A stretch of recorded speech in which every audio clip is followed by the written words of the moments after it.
एक बार की बात है, गौतम बुद्ध अपने शिष्यों के साथ बैठे थे। उसी समय राजा अजातशत्रु वहां पहुंचे और बुद्ध से कहने लगे, हे बुद्ध, जब से मैं आपका शिष्य बना हूँ, हर कोई मेरा शोषण कर रहा है। आपके शिष्य बनने से पहले सभी लोग मुझसे डरते थे, क्योंकि उस वक्त मैं बहुत कठोर था और मैं किसी को भी मौत की सज़ा देने से पहले एक बार भी नहीं सोचता था। लेकिन आपके शिष्य बनने के बाद मेरा किसी को दंड देने का मन नहीं करता और ना ही मुझे गुस्सा आता है। मैं शांत हो गया हूँ और सभी को दया भावना से देखता हूँ।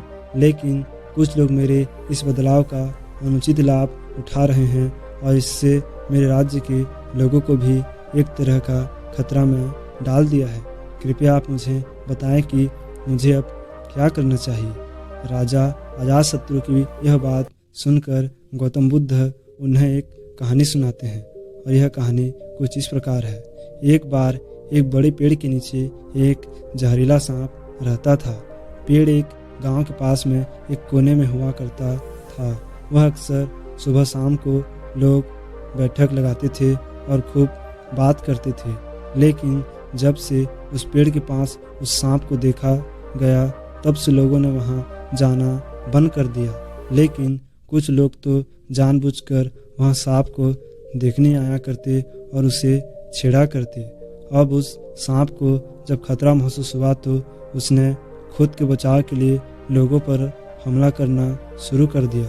वह सांप अब अपने क्षेत्र में लोगों का आना भी बर्दाश्त नहीं करता था, जिससे गांव के कई लोग की जान जाने लगी। इस तरह पेड़ के आसपास जब भी कोई हलचल होती तो सांप वहां आ जाता और हमला कर देता। सांप की दहशत अब पूरे गांव में हो गई। अब लोगों ने बिल्कुल ही उस पेड़ के पास जाना बंद कर दिया। एक दिन एक साधु उस गांव से गुजर रहे थे। तभी उस साधु की नज़र उस विशाल घने वृक्ष पर पड़ी, जिसके नीचे वो सांप रहा करता था। घने पेड़ को देख साधु के मन में विचार आया कि चलो वृक्ष की इस ठंडी छांव के नीचे बैठकर कुछ देर ध्यान लगाया जाए। उसी वक्त गांव के कुछ लोग अपनी गाय लेकर घर की ओर जा रहे थे। तभी उन लोगों की नज़र जब उस साधु पर पड़ी, जो कि उसी पेड़ की तरफ ही जा रहा था। तभी लोगों ने उस साधु को सांप के बारे सावधान करते हुए कहा कि आप उस पेड़ के पास मत जाना। वहाँ एक जहरीला सांप रहता है जो जरा सी हलचल होने पर हमला कर देता है और अब तक कई लोगों को काट भी चुका है। लोगों की ये बातें सुनकर साधु मुस्कुराए और उस पेड़ की तरफ चल पड़े। जगह को थोड़ा साफ करके जैसे ही साधु ध्यान करने के लिए बैठे, तभी सांप हलचल सुनकर साधु के सामने आ पहुंचा और फुंकारने लगता है।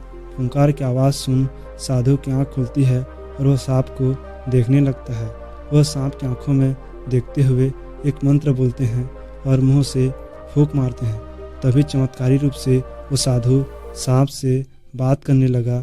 अब दोनों एक दूसरे की भाषा को समझ सकते थे।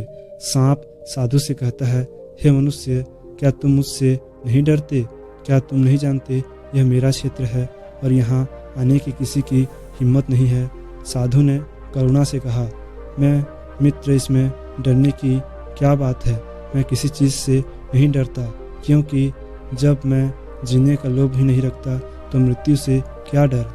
सांप साधु की बात सुनकर चौंक गया, क्योंकि सांप की इससे पहले ऐसे लोगों से मुलाकात हुई थी जो उसको मारना चाहते थे या उसके डर से भाग जाते थे, लेकिन वह ऐसे व्यक्ति से कभी नहीं मिला था जो उससे नहीं डरता। सांप साधु से इतना प्रभावित हुआ कि वह साधु के चरणों में पड़ गया और बोला, हे प्रभु, आप बिल्कुल सही कह रहे हैं। आज तक मैंने जो कुछ भी किया है अपने जान बचाने के लिए किया है। अपने क्रोध के चलते न जाने कितने निर्दोषों की जान भी ले ली। इसके बाद साधु सांप बहुत सी बातें समझकर वहाँ से चला गया। साधु की बात से प्रभावित होकर सांप ने निश्चित किया कि आज से वह किसी को नहीं काटेगा। वह अपने क्रोध स्वभाव को त्याग देता है, दूसरे को काटना बंद कर देता है। लेकिन इसका नतीजा उल्टा निकला। जब लोगों ने देखा कि सांप ने लोगों को काटना बंद कर दिया है तो लोग उसका फ़ायदा उठाने लगे। जो उससे दूर भागते थे वो उसके पास आने लगे और सांप को परेशान करने लगे। बच्चे उसे पत्थर फेंक कर मारने लगे, जिससे सांप आए दिन हमेशा परेशान और घायल रहता था। वह बहुत दुखी था क्योंकि वह अपने जीवन का सबसे कठिन समय बिता रहा था। एक बार वह साधु फिर से वह गांव में आए, उसी पेड़ के नीचे बैठ गए। तब साधु की नज़र जब दयनीय हालात में पड़े उस सांप पर पड़ी तो साधु ने उस सांप से पूछा कि मित्र, तुम्हारी हालत कैसी हो गई? तुम इतने घायल और इतनी दयनीय स्थिति में कैसे आ गए?